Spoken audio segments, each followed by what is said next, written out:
Premier principe, un abandon complet à Dieu procure une pleine satisfaction.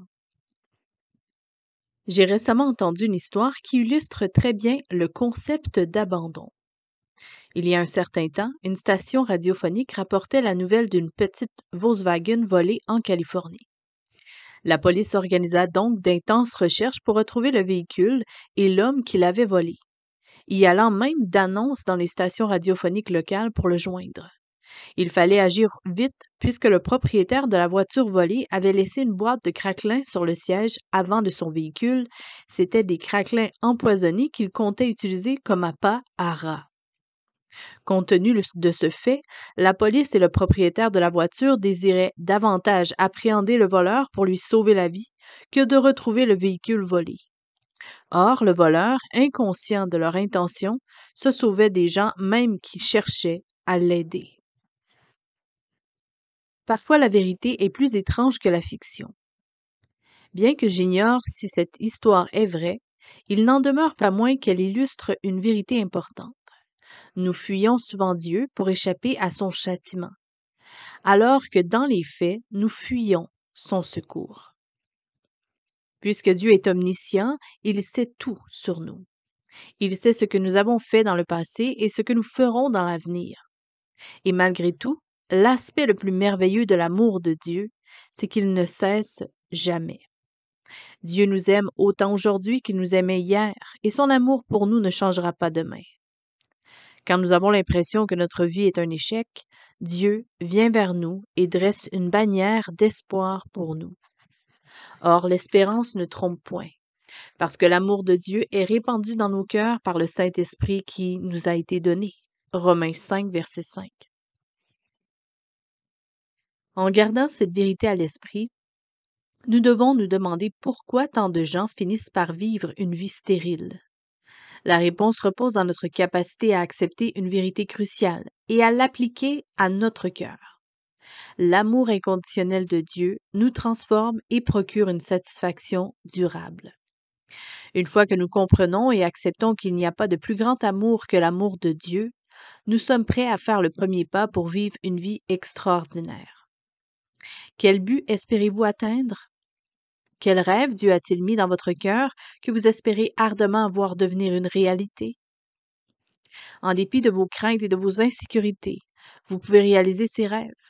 Il existe un moyen de vivre chaque jour comblé, satisfait et béni. Trop de gens s'embourbent dans une routine, incapables de rechercher une meilleure vie. Ils ont peut-être peur de ce qu'ils pourraient découvrir s'ils regardaient au fond d'eux-mêmes. Peut-être craignent-ils l'échec ou pire encore, le succès. On nous enseigne particulièrement dans le milieu chrétien de reculer devant trop de succès. Pourtant, la fausse humilité ne rend jamais une personne plus spirituelle. Dieu nous a tous créés à l'image parfaite de son Fils Jésus-Christ, et sa puissance est en nous. Nous n'avons qu'à nous abandonner à notre Maître et le laisser la produire. Demeurer en Christ. Il y a plusieurs années, je me suis laissé prendre au piège de l'agitation, de la précipitation et des efforts personnels. Alors que ma vie avait pour pivot la croyance selon laquelle, pour réussir dans la vie chrétienne, on doit être centré sur Jésus-Christ, je travaillais des heures supplémentaires pour plaire à Dieu et qui m'a valu d'ailleurs de connaître l'épuisement professionnel. C'est alors que Dieu a utilisé le témoignage d'Hudson Taylor pour me parler. Ce grand missionnaire, à l'œuvre pour le Seigneur en Chine, a connu lui aussi la faiblesse spirituelle. Dans une lettre à sa mère, Taylor écrit « Mon poste comporte de plus en plus de responsabilités. Combien j'ai besoin d'une grâce spéciale pour m'acquitter de mes tâches. Or, je pleure continuellement car je me sens si éloigné de mon précieux maître et j'apprends si lentement à l'imiter. Il m'est impossible de vous dire à quel point la tentation me guette et me secoue. J'ignorais à quel point mon cœur était mauvais. Cependant, je sais que j'aime Dieu et son œuvre et que je ne désire qu'une chose, le servir en toutes choses. S'il vous plaît, priez pour moi. Priez que le Seigneur me garde du péché, me sanctifie complètement et m'utilise à plus grande échelle dans son service. » Le verset que Dieu a utilisé pour changer la vie de Taylor est Galates 2, verset 20. J'ai été crucifié avec Christ, et si je vis, ce n'est plus moi qui vis, c'est Christ qui vit en moi. Et si je vis maintenant dans la chair, je vis dans la foi au Fils de Dieu, qui m'a aimé et qui s'est livré lui-même pour moi. Quand une personne accepte Christ comme son sauveur, son ancienne nature pécheresse est crucifiée. Toutefois, Dieu ne la laisse pas dans un état de crucifixion. C'est pourquoi Jésus-Christ est venu, mort pour nos péchés, et il nous offre maintenant une nouvelle vie abondante et satisfaisante. Quand Hudson Taylor a échangé sa vie impie et terre-à-terre pour celle de Christ, il a été libéré pour expérimenter toute la bonté de Dieu. En Jean 15, versets 4 et 5, il est devenu une réalité pour lui, et en lisant l'histoire de Taylor, ces versets sont devenus une réalité pour moi aussi. Demeurez en moi, et je demeurerai en vous. Comme le sarment ne peut de lui-même porter de fruits s'il ne demeure attaché au sceptre, ainsi vous ne le pouvez pas non plus. Si vous ne demeurez en moi, je suis le sceptre, et vous êtes les sarments. Celui qui demeure en moi, et en qui je demeure, porte beaucoup de fruits. Car sans moi, vous ne pouvez rien faire. La personne qui demeure dans le Seigneur ne vit pas pour elle-même, mais pour Jésus-Christ. En méditant sur ces versets, j'ai découvert que ce n'était pas ma responsabilité de m'efforcer à faire quoi que ce soit. Ma part était de soumettre ma vie à Dieu et de laisser vivre sa vie à travers moi. Devant ma découverte, un poids énorme s'est détaché de moi et une paix, comme je n'en avais jamais connue, m'a envahi. L'énergie et la force qui remplissaient la vie de Jésus-Christ sont devenues miennes. En demeurant en Christ, nous découvrons qu'il saisit nos pensées et les conforme à sa volonté et à son plan. Il développe nos talents, purifie nos pensées et nous prépare pour servir dans son royaume. Nos trésors, les choses que nous chérissons, deviennent des offrandes de louange et d'adoration pour lui. Le ressentiment et l'amertume s'évanouissent parce que nous pouvons faire l'expérience de son amour et de son pardon et en jouir. Nous pouvons nous reposer en Dieu parce qu'il règne sur toutes choses. Bref, il rétablit notre vie spirituelle pour que nous ne regardions que lui et non les choses qui nous rendent craintifs et incertains. Quand nous retournons au fondement de notre foi, tout ce que nous faisons, disons et croyons est le résultat de notre amour pour Jésus-Christ et de notre confiance en lui. Nous pouvons profiter des occasions qu'il nous offre parce que nous savons qu'il a un plan et un but pour notre existence. Jérémie 29, verset 11.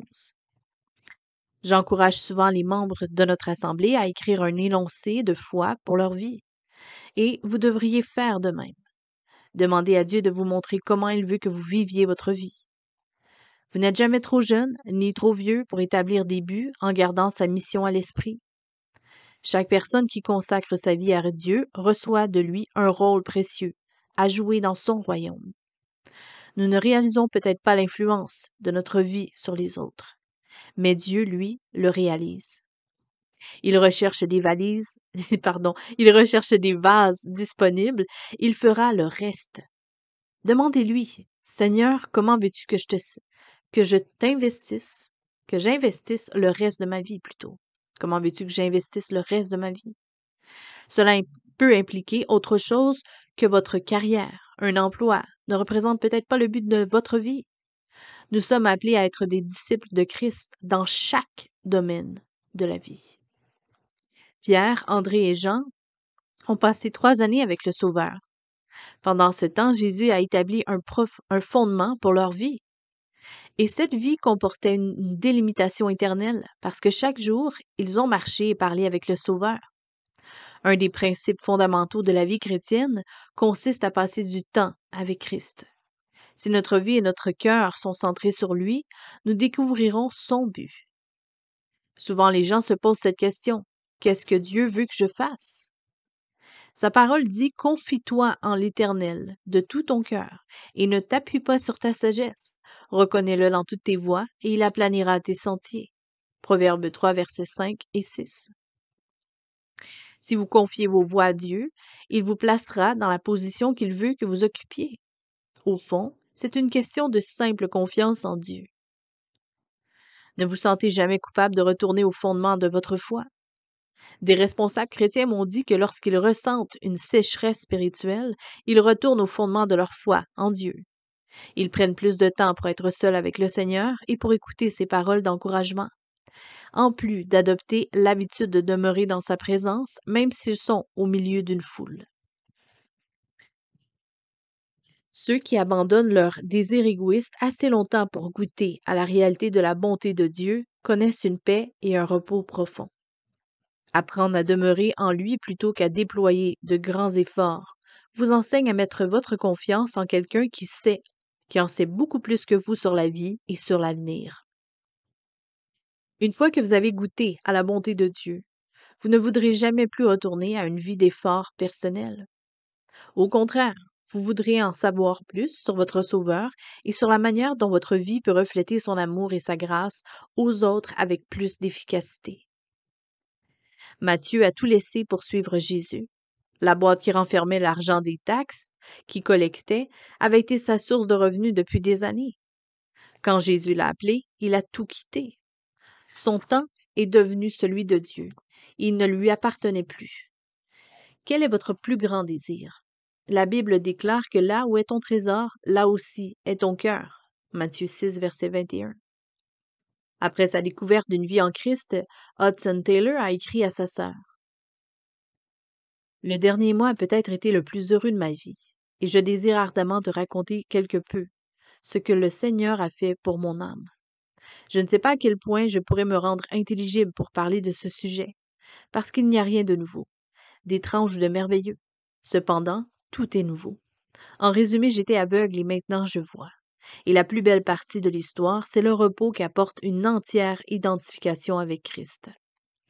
En réalisant cela, je ne suis plus inquiet de rien, car je sais qu'il est capable d'accomplir sa volonté, et sa volonté est la mienne, peu importe où il me place et comment il le fait. C'est à lui de considérer cela plutôt qu'à moi, car dans les situations les plus difficiles, il doit me donner sa grâce, et dans les plus difficiles, sa grâce est suffisante. Même si Hudson Taylor a un jour réalisé cette grande vérité, sa vie n'a pas été exempte de difficultés. Les épreuves, les épreuves sont inévitables, mais nous devons nous rappeler qu'elles sont limitées par l'omnipotence de Dieu. Quand elles frappent, il est avec nous au milieu du vent et de la tempête, de la douleur et de la souffrance. Pas un instant il ne nous laisse nous débrouiller seuls. Vous êtes peut-être chrétien depuis des années, mais pour une raison quelconque, vous vivez l'irréalité avec Dieu. Demandez au Seigneur de faire remonter à la surface tout ce que vous devez lui abandonner. Votre dévotion et votre confiance peuvent avoir dérivé. Si tel est le cas, votre priorité est de vous en occuper. Priez pour que Dieu renouvelle votre cœur et rafraîchisse votre esprit pendant que vous cherchez sa direction pour votre vie. Si vous n'avez jamais reçu Christ comme votre Sauveur, vous pouvez échanger votre ancienne façon de vivre pour une vie nouvelle et victorieuse. Dites-lui que vous voulez que sa vie soit vôtre et acceptez sa mort sur la croix comme paiement complet pour vos péchés. Ce faisant, vous convenez avec lui que vous ne pouvez rien faire par vos propres forces pour vous sauver. C'est par la foi dans le Fils de Dieu que vous êtes sauvés. Une fois que vous avez fait cela, vous êtes prêt à commencer votre nouvelle vie avec les fondements de la foi chrétienne et ainsi devenir un sage intendant de votre temps, de vos pensées, de vos talents et de vos biens. Soumettez vos désirs, vos espoirs et vos rêves à Dieu, et vous serez étonné de la façon dont il fait concourir toutes choses à votre bien et à sa gloire.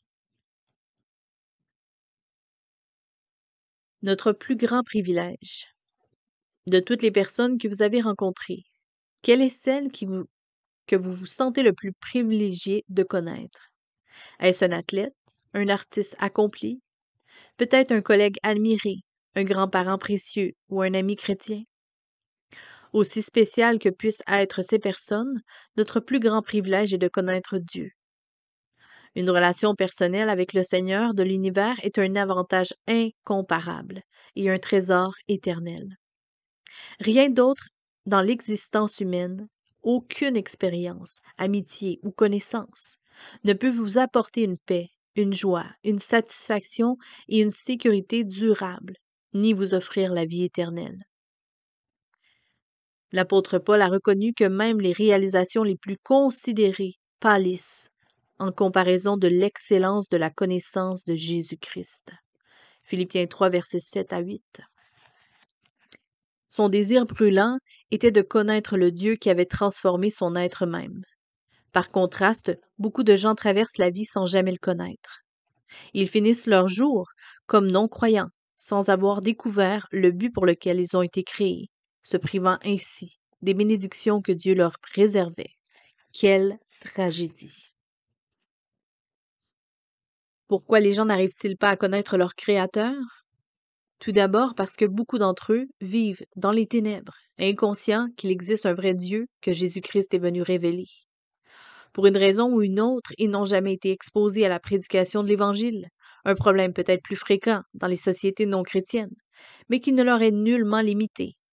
C'est même un problème courant dans beaucoup d'églises. Il y a également le manque d'intérêt pour Dieu. Avec le téléphone cellulaire, la télévision, la radio et l'ordinateur, nous sommes submergés d'informations, sans pour autant être plus sages que nous l'étions sans ces moyens de communication.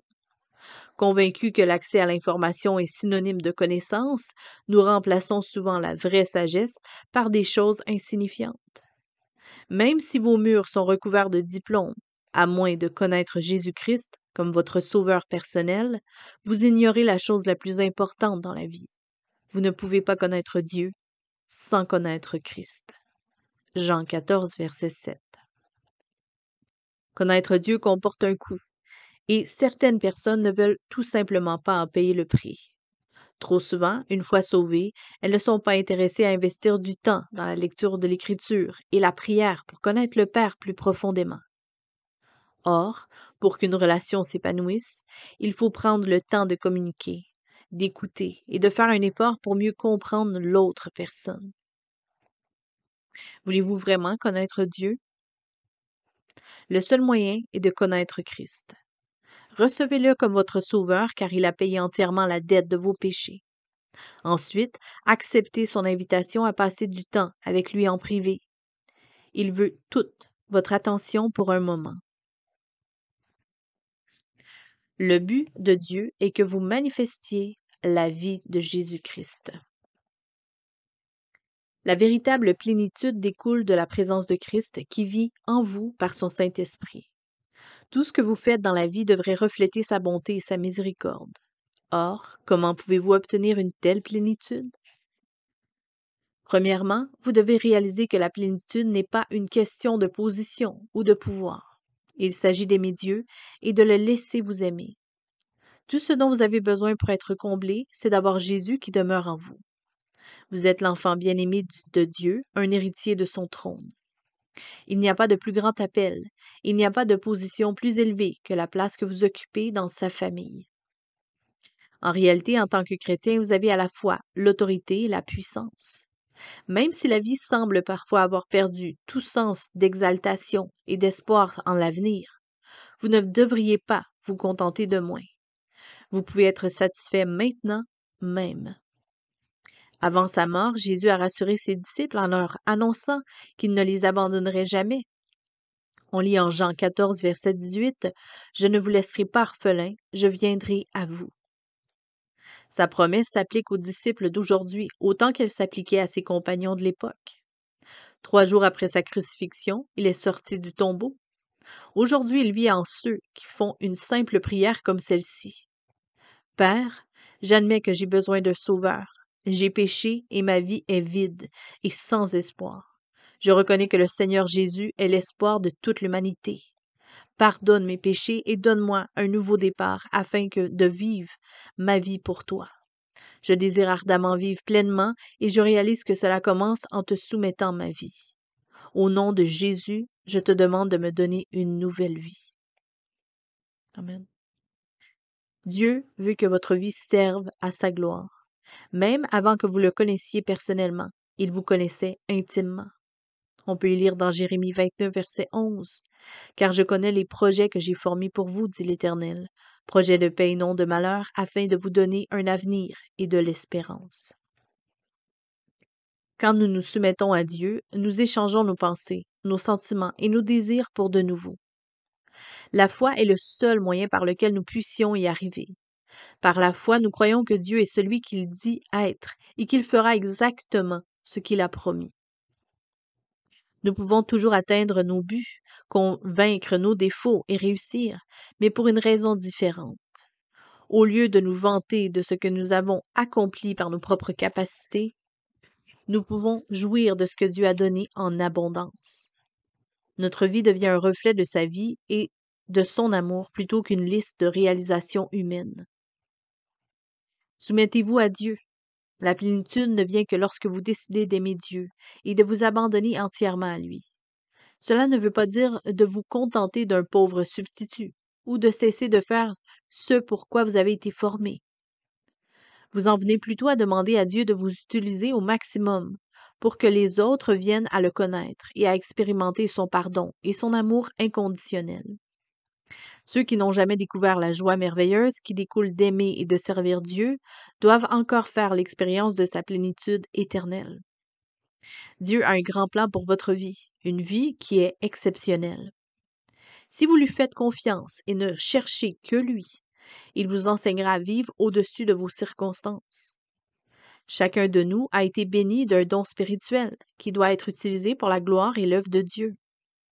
Vous abandonner à lui est la première étape pour découvrir ce don et le but formidable de votre vie. Votre compréhension de votre identité constitue le gouvernail qui dirige presque tout ce que vous faites.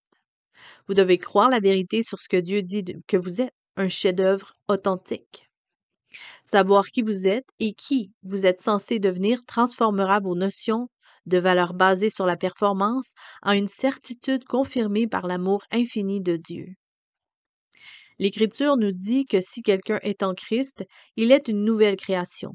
L'ancienne nature a été remplacée par la nouvelle. 2 Corinthiens 5, 17. Vous avez été créé par les mains de Dieu, son empreinte est sur vous, et il veut que vous reflétiez sa gloire et son caractère. Nous tous, dont le visage découvert reflète la gloire du Seigneur, nous sommes transformés en la même image de gloire en gloire par l'Esprit du Seigneur. 2 Corinthiens 3, verset 18. Il veut que vous compreniez pourquoi vous avez été créé et ensuite recréé à travers Christ, ainsi que votre but dans cette vie. Quand vous réalisez à quel point vous êtes aimé et la grandeur de son plan, vous êtes fortifié afin de vivre pour Dieu par sa puissance. Votre identité est assurée à cause de celui qui vit en vous, et non à cause de ce que vous faites. Peu d'entre vous recherchent une existence banale. Nous désirons plutôt vivre pleinement.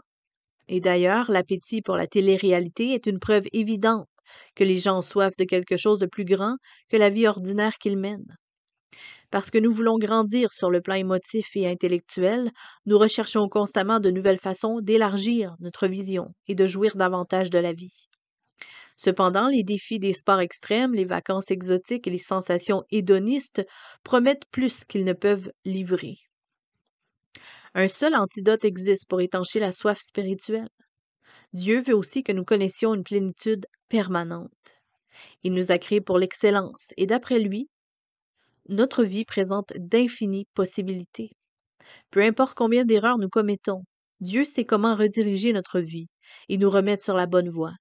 Il est celui qui nous offre l'occasion, d'occasion après occasion. En d'autres termes, il est le Dieu de la deuxième, de la troisième, de la quatrième et de la énième chance. Le chien de meute du ciel. Le poète Francis Thompson, ancien opiomane, a écrit au sujet de sa rencontre avec le Seigneur.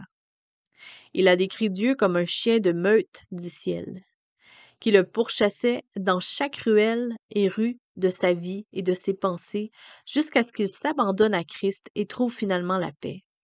Si vous fuyez Dieu, il vous suivra, et si vous l'évitez, il vous poursuivra. Si vous vous cachez de lui, il vous trouvera. Le message de Dieu pour nous est toujours profond et personnel, et il mérite toute notre attention. Pourquoi? Parce qu'il a conçu un parcours parfait pour notre vie. Connaissant totalement l'avenir, il voit quand nos plans ne sont pas conformes aux siens. Si nous commençons à nous éloigner de son sentier, il prendra toutes les mesures qu'il s'impose pour attirer notre attention. C'est notre responsabilité en tant que chrétiens d'être des voyageurs intelligents, sensibles à la voix de notre Maître, tout au long de notre pèlerinage à travers la vie. Nous devons marcher dans l'esprit, c'est-à-dire être réceptifs aux instructions de Dieu et à bien y réagir, peu importe comment il choisit de nous parler. Il nous faut apprendre à distinguer sa voix des autres voix qui se disputent notre attention. Les opinions de nos pères, les attitudes rebelles et la convoitise des choses du monde. Trop souvent, la sagesse du Seigneur est étouffée par la clameur de la vie quotidienne. Nous commençons parfois selon le plan de Dieu, puis ensuite pour ensuite tellement le devancer que nous finissons par ne plus entendre sa voix. Préférant faire les choses à notre manière, nous perdons alors le contact avec notre seul vrai guide. L'objectif de Dieu en communiquant avec nous, c'est de nous transformer à l'image de son Fils, afin de manifester son amour au monde. Il utilise principalement 4 moyens pour nous parler: sa parole, le Saint-Esprit, d'autres personnes et les circonstances de notre vie. Idéalement, sa voix devrait nous être suffisamment familière pour pouvoir l'entendre dès qu'il parle. Si vous êtes chrétien depuis assez longtemps, vous avez probablement vécu des moments où lorsque le Saint-Esprit vous sollicite au beau milieu d'un travail ou d'une autre activité, vous le sentez tout de suite et savez exactement quoi faire. Malheureusement, nous ne sommes pas toujours alertes sur le plan spirituel. C'est alors que Dieu se sert de divers moyens pour attirer notre attention. Un esprit agité. Premièrement, le moyen le plus simple que Dieu utilise pour attirer notre attention consiste à nous priver de notre paix. Une nuit, incapable de dormir, le roi Assuérus avait ordonné qu'on lui lise le livre des Annales. Il avait découvert alors que Mardochée, l'oncle d'Esther, lui avait sauvé la vie. Désirant l'honorer, le roi, à son insu, avait mis en branle une série d'événements qui avaient entraîné la découverte du plan d'Amam d'anéantir les Juifs. Vous pouvez le lire dans Esther 6 et 7. La nation juive avait ainsi été épargnée parce que le roi avait compris que ces insomnies répétées étaient anormales et provenaient de Dieu. Il avait donc été attentif à son avertissement. Si vous aussi vous sentez très agité intérieurement, sans toutefois comprendre pourquoi, prenez une pause et priez. Seigneur, essaies-tu de me dire quelque chose? C'est ce que vous avez de mieux à faire. Dieu agit différemment avec chacun, mais je crois que sa méthode principale pour attirer notre attention consiste à nous priver de paix intérieure pour nous indiquer que nous devons changer de direction. En relisant d'anciennes notes de mon journal intime, j'ai remarqué que je reproduisais ce même comportement chaque fois que Dieu était sur le point de réorienter mon ministère pastoral. Je devenais très nerveux pendant quelques mois. Cet état est une méthode très douce dont Dieu se sert pour manifester notre parcours, plutôt modifier notre parcours. Une parole dite par une personne. Deuxièmement, Dieu peut utiliser une personne pour attirer notre attention. Pour livrer un message au sacrificateur Élie, le Seigneur a par exemple réveillé le jeune Samuel en l'appelant par son nom. On peut lire ce récit dans 1 Samuel 3, versets 4 à 9. D'entrée de jeu, le garçon n'a pas réalisé que c'était la voix de Dieu. Élie a dû l'exhorter à écouter attentivement, parce que Dieu avait un message spécial pour lui. Puisque le jeune Samuel ne connaissait pas le Seigneur aussi intimement qu'Élie, Dieu a utilisé le sacrificateur pour transmettre une parole d'encouragement au garçon. De même, Dieu a aussi capté l'attention d'Élie pour communiquer le message subséquent qu'il lui livrerait par Samuel. Une bénédiction inhabituelle. Troisièmement, Dieu attire notre attention en nous bénissant d'une manière inhabituelle. C'est le moyen que la majorité des gens préfèrent. La bénédiction peut être reliée à la croissance spirituelle, aux finances, à la famille, au travail ou à la santé. Or, le Seigneur ne choisit pas toujours ce moyen. Car pour ceux qui se détournent de Dieu et refusent de dépendre de lui, une grande bénédiction entraînerait probablement une indépendance et une autosuffisance encore plus grandes, et Dieu serait totalement tenu à l'écart. Aussi, si vous êtes une personne trop indépendante, sachez que Dieu peut se servir d'un autre moyen pour attirer votre attention. Cependant, rappelez-vous que peu importe le moyen qu'il utilise pour attirer notre attention, il est toujours une expression de son amour. Une prière non exaucée. Quatrièmement, Dieu attire notre attention en déclinant nos prières les plus ardentes quand elles ne correspondent pas à sa volonté. Ce moyen est parfois considéré comme le plus déplaisant. David a par exemple imploré Dieu de sauver la vie de son nouveau-né, mais l'enfant est mort. En 2 Samuel 12, versets 16 à 18. Il est important de souligner que Dieu aime chaque personne également, mais qu'il nourrit un dessein différent pour chacun de nous. La mort de l'enfant a ainsi servi à attirer l'attention de David sur une situation extrême impliquant le chef de la nation qui avait délibérément agi contre la volonté de Dieu. Le péché dans notre vie est aussi une raison pour laquelle le Seigneur n'exauce pas nos prières.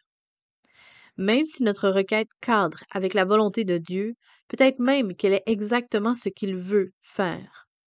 Le Seigneur peut fermer les portes du ciel et refuser d'exaucer cette prière pour nous forcer à nous examiner. Au besoin, Dieu se sert de mesures radicales, mais nous ne devons jamais juger d'autres croyants. Cette tâche appartient à Dieu seul.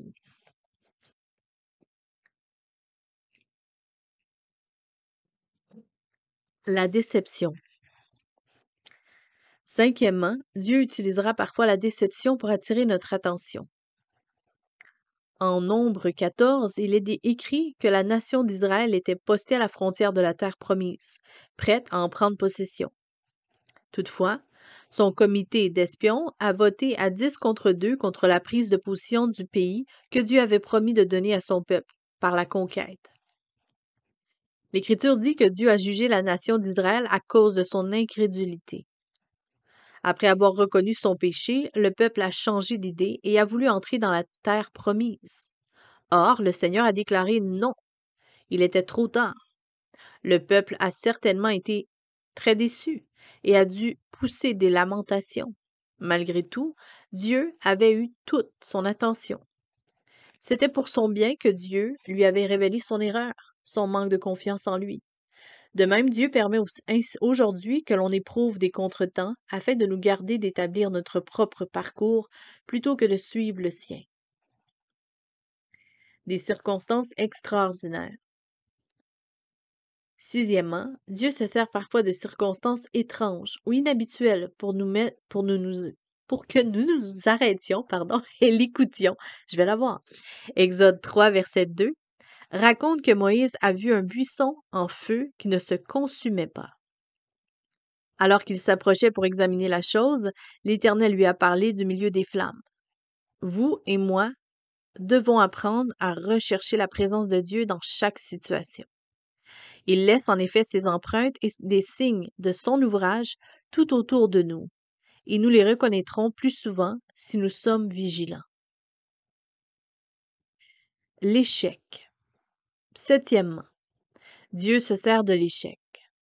Après la victoire percutante du Seigneur sur Jéricho, les Israélites se sont approchés avec présomption de la petite ville d'Aï et ont négligé de combattre avec la force de Dieu et selon son plan militaire. Josué 7.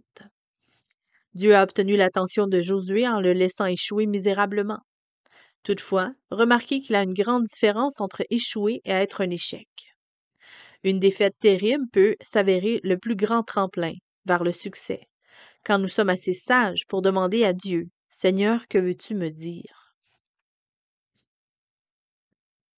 Des difficultés financières. Huitièmement, Dieu utilise aussi les difficultés financières pour attirer notre attention. En Juge 17, verset 6, il est écrit « Chacun faisait ce qui lui semblait bon. » Israël s'était abandonné à l'idolâtrie et à la désobéissance. Dieu a alors exécuté un jugement contre son peuple en envoyant les Mandianites dévaster le pays, ne laissant ni bétail ni possession. À quel moment les Israélites ont-ils finalement imploré le Seigneur? Quand Dieu leur a enlevé tous leurs biens matériels et les a obligés à se retirer dans les ravins des montagnes et dans les cavernes pour échapper aux Mandianites. En Juge 6, versets 2 à 6. Dieu savait exactement quels moyens utiliser pour attirer leur attention, et lorsqu'ils lui sont revenus, il les a délivrés de leurs oppresseurs et les a bénis. La tragédie, la maladie et l'affliction. Neuvièmement, pour attirer notre attention, Dieu se sert de la tragédie, de la maladie et de l'affliction. Bien que nous ne devions jamais examiner la situation de quelqu'un et présumer de la raison pour laquelle Dieu a permis une calamité dans sa vie, nous devrions profiter de nos propres tragédies et afflictions pour demander au Seigneur, qu'essaies-tu de me dire? Quand le roi Ézéchias est devenu orgueilleux, Dieu s'est servi de la maladie pour l'éveiller à un certain problème. On peut y lire cela dans 2 Chroniques 32, verset 24. De même, quand Saul de Tarse persécutait les chrétiens, le Seigneur l'a frappé de cécité et ainsi obtenu toute son attention. Acte 9, versets 3 à 5. À tout moment, Dieu sait exactement où vous en êtes dans votre voyage terrestre et ce qu'il faut pour attirer votre attention. Alors soyez alerte. Demandez-vous si Dieu a utilisé l'un des moyens précités, pour attirer votre attention. Est-ce que l'un d'eux s'est produit ou se reproduit dans votre vie? Demandez à Dieu ce qu'il veut vous dire, puis écoutez, non seulement pour entendre, mais aussi pour obéir. Jésus a déclaré, Voici, je me tiens à la porte et je frappe. Si quelqu'un entend ma voix et ouvre la porte, j'entrerai chez lui, je souperai avec lui et lui avec moi. Apocalypse 3, verset 20. À cause de son grand amour et de son désir de vous donner un espoir et un avenir, Dieu veut toujours communiquer avec vous. Voici les suggestions de lecture biblique en lien avec ce sujet. Romains 5, verset 5, Galates 2, verset 20, Jean 15, verset 4 et 5, Jérémie 29, verset 11, Proverbe 3, verset 5 et 6, Matthieu 6, verset 21, Philippiens 3, verset 7 et 8, Jean 14, verset 7, verset 7 et Jean 18, verset 2, Corinthiens 3, verset 18, 2 Corinthiens 5, verset 17. Le premier, c'était 2 Corinthiens 3, verset 18, et 2 Corinthiens 5, verset 17, ainsi que Esther, chapitre 6 et 7. Une petite prière. Père, je te soumets ma vie aujourd'hui, sachant que mes œuvres ne me donnent pas accès à ton royaume. Je ne mets ma confiance que dans le sang de ton Fils, Jésus-Christ, pour me fortifier. Donne-moi le désir de te connaître, toi, ainsi que ta parole. Et révèle-moi les obstacles qui m'empêchent de m'abandonner complètement à toi. Amen. Voici quelques questions pour approfondir. Que veut dire être crucifié avec Christ? Que pouvez-vous apprendre par l'histoire d'Esther au sujet du plan de Dieu pour votre vie? Quelles mesures pouvez-vous prendre aujourd'hui pour vous soumettre entièrement à Dieu?